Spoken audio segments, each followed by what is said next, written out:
There is a word in Ecclesiastes that almost nobody translates honestly, and it sits at the very center of the most misunderstood book in the biblical canon.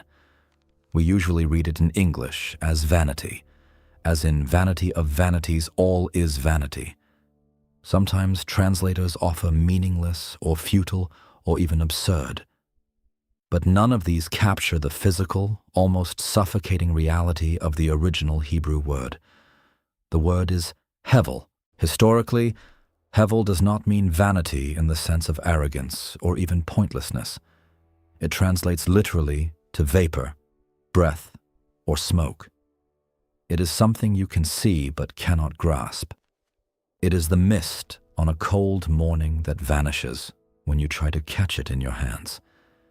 And this brings us to an uncomfortable realization about the author of Ecclesiastes, the man who calls himself Qoheleth, or the preacher. He is not simply a cynical old man complaining about the state of the world. He is a man trying to grasp smoke. He is suffering from a specific, agonizing psychological condition that we have only recently found the vocabulary to describe. When we read the opening chapters of Ecclesiastes, we are often struck by a sense of exhaustion.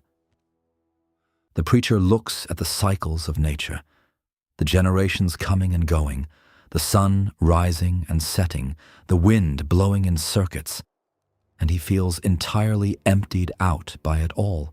We have a tendency in modern religious circles to rush past this discomfort. We want to skip to the end of the book where things seem more resolved, or we want to dismiss the preacher as someone who just lost his way temporarily. But to read Ecclesiastes faithfully is to sit in the ashes with him.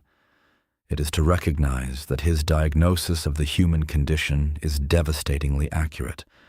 He observes that human effort, wisdom, wealth, and pleasure all end in the exact same way. They all return to dust. The wise man and the fool share the same grave. The rich man leaves his wealth to someone who did not work for it. Everything we build, everything we strive for, is hevel. It is vapor. If we look deeply at the opening of the text, we see a man who has observed the universe and found it wanting. The preacher does not deny the existence of beauty or the reality of joy, but he recognizes that all of these things are fleeting. They are vaporous. They exist for a moment, and then they dissipate. This observation is not born of a momentary depression. It is the result of a rigorous, unsparing intellectual investigation.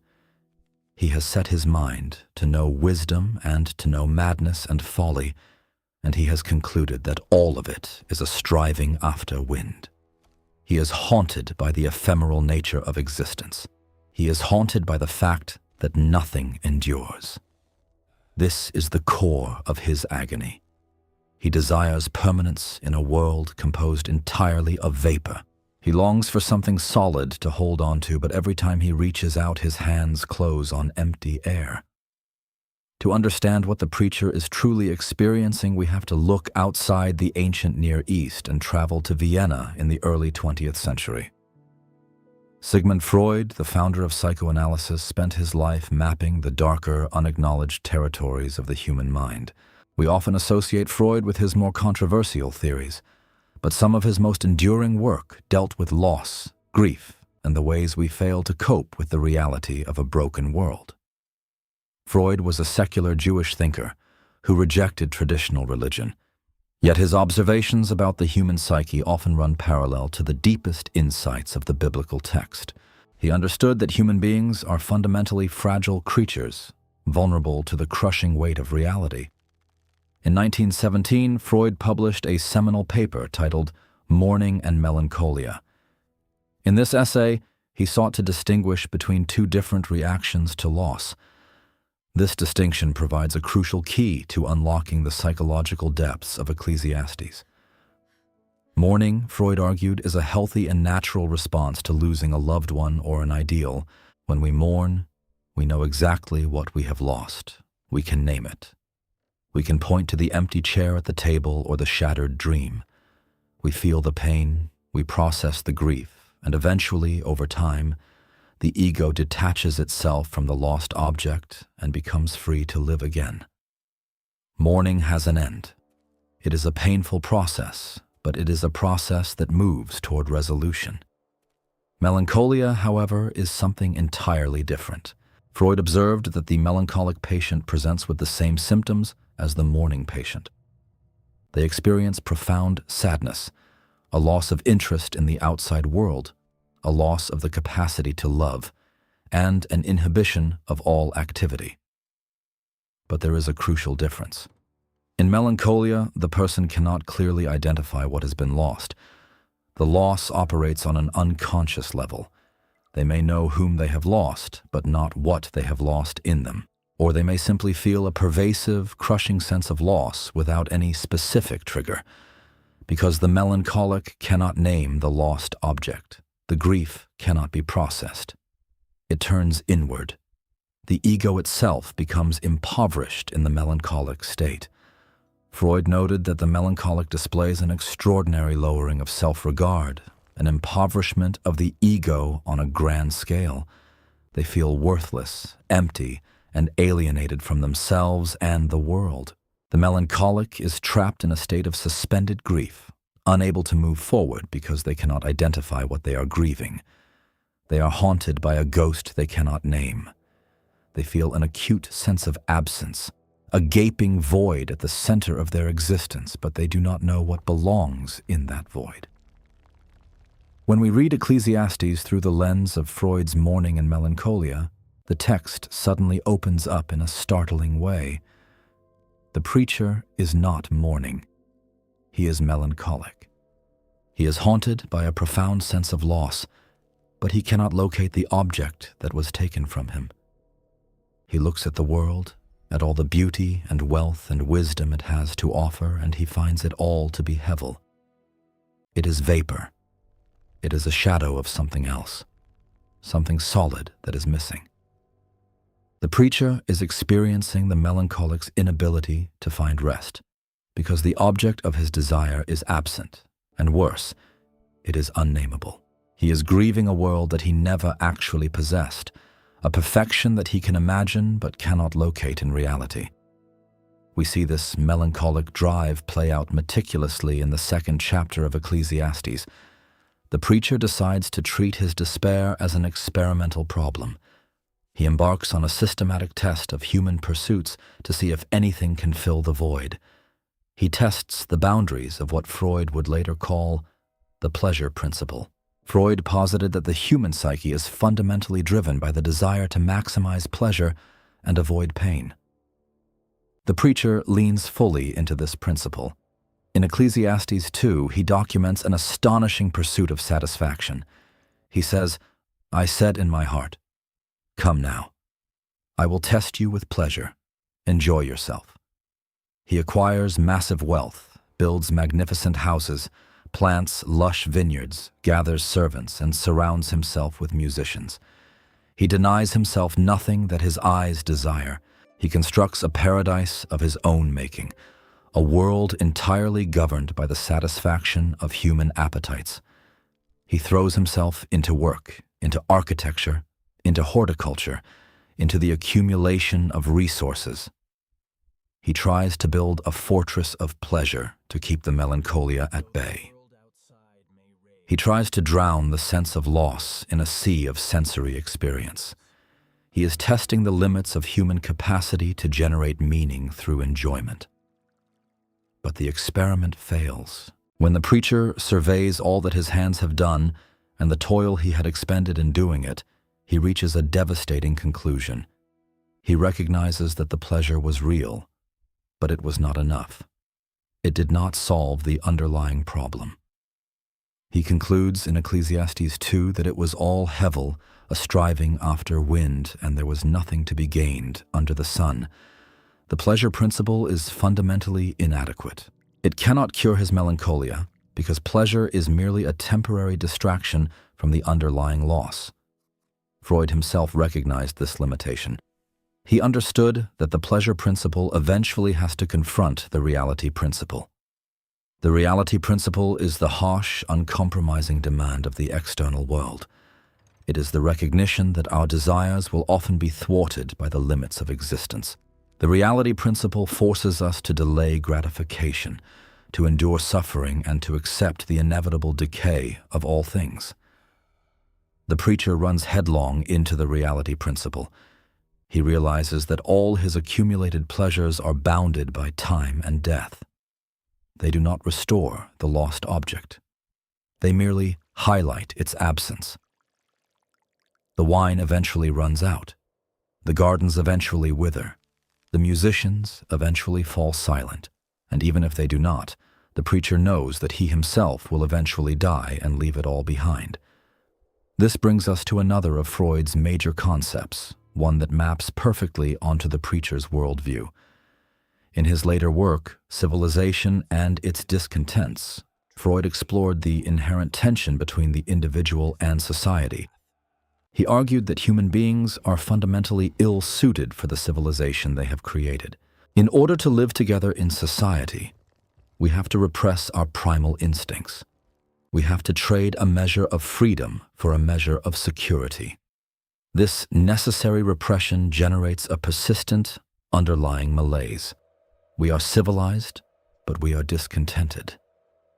We feel a constant, vague sense of dissatisfaction because our deepest, most primal drives are being constantly curtailed by the demands of culture, law, and morality. The preacher feels this discontent acutely. He observes the massive machinery of human civilization, the politics, the economics, the justice system, and he finds it all deeply flawed and ultimately unsatisfying. He looks at the courts and sees corruption. He looks at the marketplaces and sees oppression. He sees the tears of the oppressed, and he notes with cold precision that they have no one to comfort them. He sees the wicked prospering while the righteous suffer. He recognizes that the structures we build to protect ourselves and give our lives meaning are themselves infected with the same vaporous quality as our individual lives. Civilization cannot solve the problem of hevel. It only institutionalizes it. The preacher's melancholia is not just personal. It is systemic. It is the realization that the entire human project is built on a foundation of sand, or more accurately, on a foundation of breath. We build cities and nations to give ourselves the illusion of permanence. But the preacher knows that they are all just monuments to our own mortality. They are desperate attempts to deny the reality of death, to pretend that we are gods who can control our own destiny. But the preacher refuses to participate in the illusion. He insists on seeing the world as it actually is, in all its brokenness and futility. Perhaps the most striking parallel between Freud and the preacher is found in the concept of repetition. In Ecclesiastes 1:9, the preacher delivers one of the most famous and devastating verdicts in literature. What has been is what will be, and what has been done is what will be done, and there is nothing new under the sun. He looks at the world and sees a closed system of endless, pointless cycles. The sun rises and sets, hurrying back to where it rises. The wind blows to the south and goes around to the north, circling continually. The streams run to the sea, but the sea is not full. The natural world is trapped in a loop, and humanity is trapped right along with it. We are born, we toil, we die, and the next generation repeats the exact same process, forgetting those who came before them. Freud had a clinical term for this kind of cyclical trap. He called it the repetition compulsion. He observed that trauma victims often find themselves unconsciously repeating the very experiences that caused their trauma. They recreate the painful scenarios in their relationships, their careers, and their habits. Freud theorized that this compulsion is an attempt by the psyche to master the original trauma, to go back to the moment of wounding and rewrite the ending. But because the repetition is unconscious, it never works. It merely traps the individual in a loop of suffering, a seemingly inescapable cycle of self-inflicted pain. The repetition compulsion is a manifestation of what Freud eventually called the death drive, a fundamental human impulse towards self-destruction and a return to the inorganic state. It is a drive to undo the complexity of life, to return to the quietness of the dust. The preacher's observation that there is nothing new under the sun is a cosmic diagnosis of this repetition compulsion. He sees that humanity is caught in a traumatic loop, constantly trying to build, achieve, and accumulate, only to have it all erased by death and time. We are trying to master our trauma, the trauma of our mortality and our alienation, but we are failing. We are repeating the same mistakes, pursuing the same vaporous goals, generation after generation. We are driven by a compulsion to try and make this broken world work, to try and extract ultimate meaning from a closed system under the sun. But the system is rigged. The loop cannot be broken from the inside. The preacher recognizes this with terrifying clarity. He sees that all our efforts to escape the cycle only bind us more tightly to it. The more we struggle against the hevel, the more entangled we become in it. We are like men caught in quicksand, sinking faster the harder we fight. This is the genius of Ecclesiastes. It is a masterclass in naming the darkness. The preacher refuses to offer cheap comforts or easy answers. He looks at the melancholic reality of the human condition, and he names it. He says, "This is what it is. It is hevel. It is vapor." We often struggle to read this book because we want to fix it. We want to find the silver lining. We want to extract a simple moral lesson that will allow us to close the book and get on with our lives. But the preacher insists that we sit in the void. He forces us to confront the fact that our attempts to find ultimate satisfaction in pleasure, wisdom, or human achievement are forms of denial. We are trying to treat our melancholia as if it were a simple case of mourning. We think that if we just find the right object, the right career, the right relationship, the right theology, we can finally process our grief and move on. We believe that the answer is out there somewhere under the sun, waiting to be discovered. But the preacher knows better. The lost object is not something we can find within the closed system of our earthly existence. It is not something we can manufacture or purchase or earn. It is something fundamentally alien to the world of vapor. So what exactly is the lost object? Why is the human race suffering from this collective, unconscious melancholia? To answer this, we have to look back to the beginning of the biblical narrative. We have to go back to Genesis. In the beginning, humanity is created in a garden, in perfect communion with God, with each other, and with the natural world. This was the reality we were designed for. We were made for presence. We were made for solidity. We were made to walk with God in the cool of the day. But that reality was fractured by rebellion. We were exiled from the garden. We lost the direct, unmediated presence of the divine. And here is the core of our melancholia. We are grieving a home we have never personally known. We carry within us the ancestral memory of Eden, a primal instinct that the world is not as it should be, that we were made for something more permanent than vapor. We have a haunting sense that we are exiles, that we are wandering in a wasteland, searching for a city we can barely remember. But because we have never actually possessed Eden in our own lifetimes, we cannot clearly identify what we have lost. We just know that everything we touch turns to dust. We know that the beauty of this world is never quite enough, that the joy is always shadowed by the fear of losing it. Freud stopped at the diagnosis. He believed that psychoanalysis could help patients turn their neurotic misery into ordinary human unhappiness. He offered insight, but he could not offer a cure for the fundamental human condition. He could point out the repetition compulsion, but he had no power to break it. He could diagnose the melancholia, but he could not restore the lost object. Freud's worldview, like the preacher's view under the sun, is ultimately a closed system.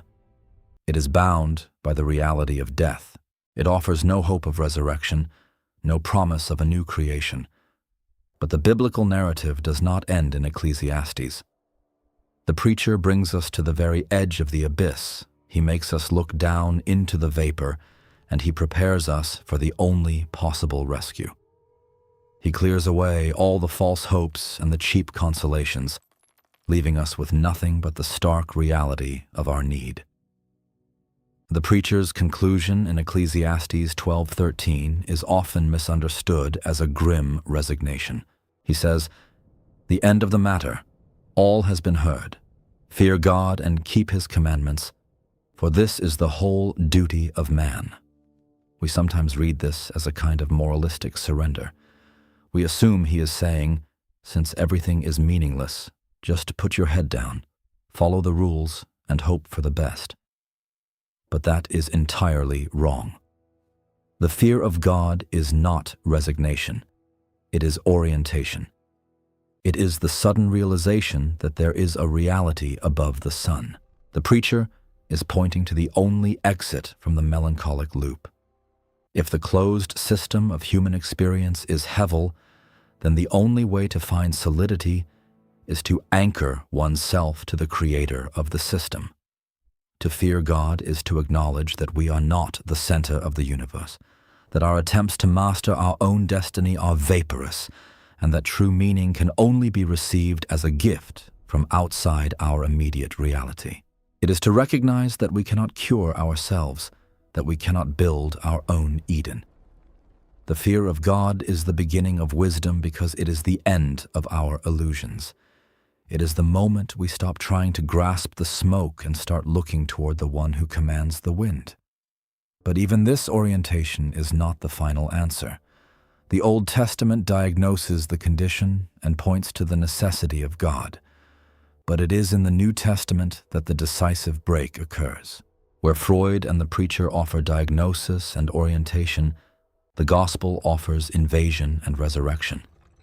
The repetition compulsion, the endless cycle of life, toil, and death, is suddenly interrupted by an event that has never happened before.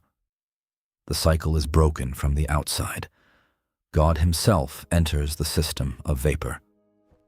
In John 10:10, Jesus makes a statement that directly addresses the void the preacher identified. He says, "The thief comes only to steal and kill and destroy. I came that they may have life, and have it abundantly." This is not a promise of more pleasure or more wealth. It is not an upgrade to the preacher's experiment in chapter 2. Abundant life is a different category of existence altogether. The Greek word for life used here is zoe, which refers not just to biological existence, but to the uncreated eternal life of God himself. Jesus is claiming to be the embodiment of the lost object. He is the presence of Eden, walking into the wasteland of hevel. He is the solid reality that the preacher was searching for, the permanence that Freud believed was impossible. Jesus does not offer a new philosophy or a better coping mechanism. He offers himself. He invites us to attach our impoverished egos to his infinite fullness, to find the end of our melancholia in his presence. The cross is the ultimate subversion of the human condition. In the crucifixion, the reality principle reaches its absolute, terrifying climax. The Son of God enters fully into the vapor, into the melancholia, into the suffering and the death drive of the human race. He does not float above the pain of the world. He plunges into the very depths of it. He allows the repetition compulsion of human violence and sin to exhaust itself upon his own body. He dies the death that the preacher warned us about, the death that comes to both the wise man and the fool. He experiences the ultimate alienation, the ultimate loss of the object, when he cries out on the cross, my God, why have you forsaken me?" He takes the melancholia of the entire human race and makes it his own. But he does not stay in the grave. The resurrection is the moment the loop breaks. It is the single, unrepeatable event that shatters the cycle of Ecclesiastes 1:9. There is finally something new under the sun. Death is no longer the final word. The vapor has been pierced by solid light. The tomb is empty, and the lost object has been found. To read Ecclesiastes alongside Freud is a profound exercise in intellectual honesty. It requires us to abandon our easy platitudes and look the tragedy of human existence in the eye. We have to admit how often we try to cure our melancholia with distractions, how often we build empires of vapor to convince ourselves that we are not dying. We have to sit with the preacher and confess that under the sun, everything really is hevel. We have to acknowledge the devastating truth of our own condition, but we do not stay there. The philosopher diagnoses the sickness. The preacher names it and looks to the heavens. And the gospel descends to cure it. The cross takes our nameless, ancestral grief and transfigures it. It offers us a way out of the closed system, a way to break the repetition compulsion. It gives us a name for what we have lost, and it promises that we will one day have it again, not in the fragile form of earthly pleasure, but in the indestructible reality of resurrection life. The question we are left with is not whether life is vapor. We know it is.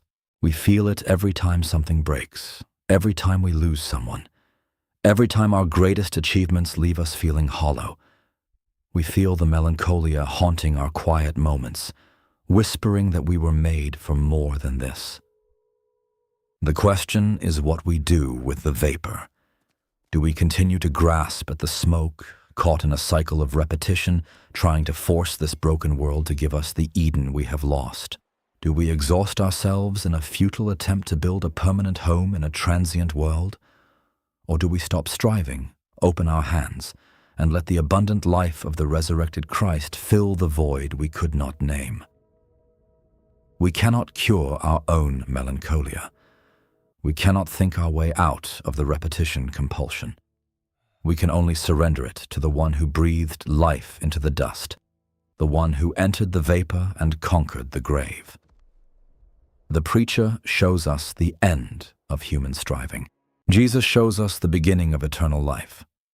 The choice is ours, to keep chasing the wind or to let the wind of the Spirit carry us home.